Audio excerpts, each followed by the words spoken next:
वज़ीर आला मुराद अली शाह ने कैनाल्स के मामले पर विफाक को खबरदार कर दिया। दो टोक ऐलान किया कि वो ताकत है कि सिंध के मुफाद के खिलाफ कोई मंसूबा नहीं बन सकता। वक्त पड़ने पर इस ताकत का मुजाहिरा भी करेंगे।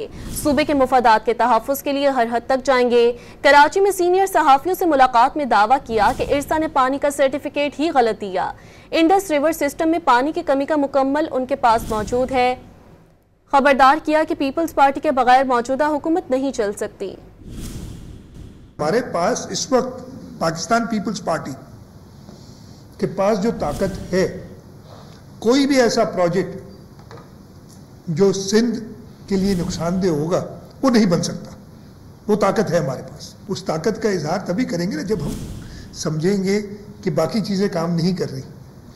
ये तो हम नहीं कर सकते कि जी अभी हम समझ रहे हैं कि हमारी चीज़, मैं कह रहा हूँ कि हमारे कंट्रोल में है, कंट्रोल से निकल गई है और हम पहले ही ऐसे ड्रास्टिक स्टेप्स उठाने शुरू करें जिसकी और बहुत सारे रिपरकशंस हैं।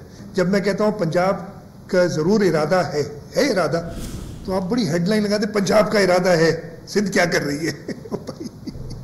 इरादे से किसी की सोच को, किसी के इरादों को तो मैं नहीं कंट्रोल कर सकता। हाँ, अगर सिंध के अवाम को नुकसान पहुंचता है तो उनके खिलाफ काम कर सकते हैं, पहले भी किया है। ये इतना बड़ा मुहिम नहीं थी जो कालाबाग डैम की मुहिम थी। कालाबाग डैम की मुहिम एक डिक्टेटर ने शुरू की थी जब असेंबलियां मौजूद नहीं थी।